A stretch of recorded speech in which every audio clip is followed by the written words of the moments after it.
कौसल्या दशरथ के नंदन, राम ललाट पे शोभित चंदन। रघुपति की जय बोल लक्ष्मण, राम सिया का हो अभिनंदन।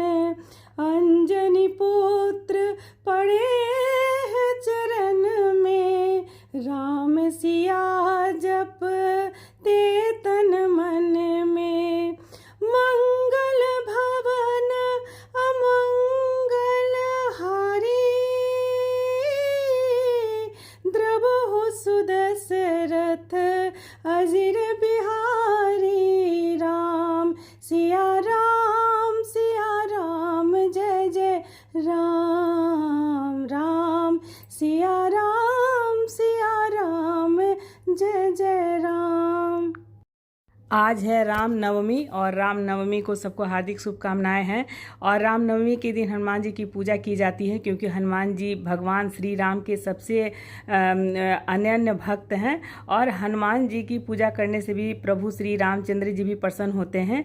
और राम नवमी के दिन लोग अपने घर में हनुमान जी को ध्वजा, जिसे हनुमान पताका के नाम से भी जाना जाता है, उनको आरोहण करते हैं। और मेरे मायके में मतलब होता है बहुत धूमधाम से। और मेरे पास श्री राम, लक्ष्मण और बजरंगबली जी की भी बहुत सुंदर मूर्ति थी, तो मैं अपने भाई को मैरिज एनिवर्सरी पे गिफ्ट कर दी। क्योंकि देखिए, सच्चा आदमी के पास राम जी को होना ज़रूरी है। और इतने बड़े बड़े भाई के नहीं रहने पे, और एकदम उनके परिवार से लेकर के माता पिता का जितना भी दायित्व है ना, उसको लेकर के चल रहे हैं। तो मैंने सबसे अनमोल चीज़ अपने भाई को गिफ्ट किया। तो श्री राम जी मेरे मैके के मंदिर में विराजमान है। तो यहाँ पर मैं हनुमान जी को धोती पहना रही हूँ, और इसके नीचे भी एक धोती है जो मैं खींच के फिर से पहना देती हूँ। और ये मेरी मम्मी का पहनाया हुआ धोती है। और बस जब हनुमान जी का कपड़ा बदलना होता है तो खींच के फिर वही धोती पहना देती हूँ। तो बहुत सारे आप लोगों के सवाल उठेंगे कि हनुमान जी को हाथ नहीं लगाना चाहिए, तो ऐसे करना चाहिए। तो देखिए, मैं पहले के भी ब्लॉग में बोल चुकी हूँ कि मैं हनुमान जी को पिताश्री के रूप में मानती हूँ। और अगर आप पिता के रूप में मानते हैं तो पिता का हाथ सदैव अपनी बेटी के आशीर्वाद के लिए रहता है। और ऊपर से मैं लाल जो उनका वस्त्र रहता है वो पहनाऊंगी। तो देखिए, आपको डिज़ाइन भी समझ में आ रहा होगा कि यहाँ पर थोड़ा सा मैं मौली धागा का यूज़ की हूँ। और वहाँ पर बांधने के बाद जो भी ऊपर से मैं इनका लाल वस्त्र पहनाई हूँ, उसको वहाँ पर मैं थोड़ा सा मौली धागा से मैं बांध दूँगी, तो ये सेट हो जाएगा। तो यहाँ पर हनुमान जी की भी धोती मैं पहना दी हूँ। और आज है बुधवार है, लेकिन आज रामनवमी है, तो हनुमान जी की पूजा से ही राम जी प्रसन्न होते हैं। तो इसीलिए मैं यहाँ पर हनुमान जी की पूजा कर रही हूँ। और ये जो सिंदूर है ना, तो ये पटना के प्रसिद्ध हनुमान मंदिर का सिंदूर है, और वही मैं लगाती हूँ। और साथ में तुलसी पत्ता भी तोड़ी हूँ। तो जब भी तुलसी के पत्ता तोड़े तो चुटकी बजा ले, उसके बाद तोड़ना चाहिए। तो 7 तुलसी पत्ता मैं मंगल और शनिवार को चढ़ाती हूँ, लेकिन मंगल को नहीं तोड़ती हूँ तुलसी पत्ता। कभी भी मंगल को नहीं तोड़ना चाहिए। आज है बुध, इसीलिए मैं तोड़ के चढ़ा रही हूँ। और मैया सीता मिथिला नरेश राजा जनक की बेटी थी, लेकिन बहुत कम लोगों को पता है कि राजा जनक को वो धरती की गोद में मिली थी। और इसीलिए वो धरती फटी और माता सीता समा गई। 14 साल वनवास काटी राजा की पुत्री होते हुए भी। तो एक मतलब हम लोगों के लिए बहुत बड़ा एक उदाहरण है कि राजा की पुत्री होते हुए भी बहुत ही साधारण तरीके से उन्होंने 14 साल तक वनवास में काटा। लेकिन एक बात मैं बोलूँगी कि आज के दौर में पुरुष में राम ढूंढना मुश्किल है। और इतना ज़्यादा मुश्किल है कि मतलब 7 वचन तो ले लेते हैं, लेकिन वो निभा नहीं पाते हैं। और लेकिन आप अगर अपनी बेटी को शादी करते हैं ना, तो ऐसे पुरुष ज़रूर ढूंढिए जो मतलब संस्कार का पालन करता हो। तो वो कितना भी अगर गलत होना, तो वो संस्कार उसमें ज़रूर आएगा। तो कभी भी बेटी का शादी में एकदम से जल्दीबाजी नहीं करे। और एक अच्छा अगर आप परिवार देख करके शादी करते हैं ना, तो आपकी बेटी जीवन भर सुखी रहेगी, मानसिक रूप से मैं कहूँ तो। और आज है रामनवमी, तो एक मैं तुलसी जी में दिया दिखाऊंगी, और एक आरती के लिए दिया बनाई हूँ, और एक हनुमान जी के सामने दिया प्रज्वलित करूँगी। तो एक आपका क्वेश्चन आया था, कमेंट्स आया था कि आप क्या कपूर की आरती डेली करते हैं। तो देखिए, डेली नहीं करती हूँ, लेकिन जैसे खास मौके पर त्यौहार में, जैसे नवरात्र हो गया, शिवरात्रि हो गई, तो मैं ज़रूर कपूर की आरती करती हूँ और अलग से मैं आरती का थाली बनाती हूँ। और यहाँ पर चलिए मैं आरती कर लेती हूँ। और हवन करने के बाद किया जाता है आरती।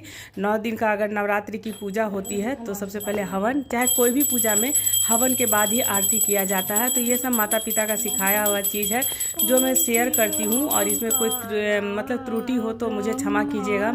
मैं जितना जानती हूँ वो चीज़ मैं आपके साथ शेयर करती हूँ। और यहाँ पर चलिए मैं आरती कर लेती हूँ। आरती करने के बाद मैं जाऊँगी किचन में और देखती हूँ क्या खाना बनाना है। तो मैं आज साड़ी नहीं पहनी हूँ, बहुत गर्मी है, इतना गर्मी है ना कि मैं बता नहीं सकती हूँ। और यहाँ पर चलिए पूजा हो गया है मेरा।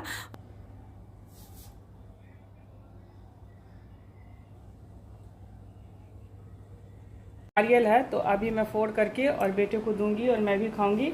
और क्योंकि ये अष्टमी का चढ़ा हुआ नारियल घर में चढ़ाई हूँ और एक मंदिर में चढ़ाती हूँ। बहुत ही सिंपल तरीके से, मैं हर वीडियो में बोलती हूँ, सिंपल तरीके से पूजा पाठ करती हूँ। बहुत सारे वीडियो में अभी शेयर की हूँ मेरे घर का, तो मेरे घर में बहुत पूजा पाठ होता है। बहुत मिस करती हूँ वो सब माहौल ना, इतना मिस करती हूँ ना। मतलब जॉइंट फैमिली का घर है और बहुत पूजा पाठ, मम्मी मेरी दादी माँ के समय से, ऐसा नहीं कि आज मेरा भाई कर रहा है, मेरी मम्मी उतना ही पूजा पाठ घर को कहा जाता प्रतिष्ठित करके गई है। उससे पहले मेरी दादी माँ करती थी। और दादी माँ का मतलब जब वो पाठ करती थी ना तो उनका जो पाठ होता था ना संस्कृत में, तो पूरा घर गूंजता था। और हम लोगों का जो पालन पोषण हुआ है तो मेरी दादी माँ ही की है। तो बहुत वो सब माहौल जो है ना मिस करती हूँ। तो चलिए कोई नहीं। और बस माँ बेटा को तो खाना है, तो बहुत थोड़ा सा मैं पूड़ी बना रही हूँ। और यहाँ पर बेटा कटहल नहीं खाएगा, वो आलू खाएगा। और बस बहुत छोटा सा आधा कटहल बनाई हूँ। देखिए ये बिना लहसुन प्याज का भी अच्छा बनता है, बहुत सिंपल सा मैं बनाई हूँ। तो चलिए यहाँ पर देखिए पूड़ी फूला भी नहीं है, ये पूड़ी फूल गया है। तो चलिए फटाफट से मैं बना लेती हूँ। और यहाँ पर चलिए हम लोग माँ बेटा निकाल लेते हैं। और वो कटहल नहीं खाता है, कटहल नहीं खाएगा, परवल नहीं खाएगा, बैगन नहीं खाएगा, तो पता नहीं क्या बनाऊँ। तो इसीलिए मैं यहाँ पर देखिए आलू डाल दी हूँ कि मतलब वो आलू खा लेगा। और 4 पूड़ी उसे दे दूँगी, 4-5 पूड़ी मैं खाऊँगी। कल का फास्टिंग भी है। और आई होप कि आज रामनवमी का ब्लॉग पसंद आया होगा। पसंद आया तो वीडियो को लाइक शेयर ज़रूर कर दें। और डेली मेरी थाली आएगी, कल से लहसुन प्याज बनेगा। तो कल मैं आलू और कटहल की सब्ज़ी ज़रूर शेयर करूँगी। और मैं पहले ही ब्लॉग बना ली थी इसका, तो क्योंकि 9 दिन नवरात्र में लहसुन प्याज नहीं बन रहा था, इसीलिए मैं नहीं शेयर की। तो चलिए कल कटहल की रेसिपी के साथ मिलूँगी। तब तक के लिए बाय बाय, टेक केयर।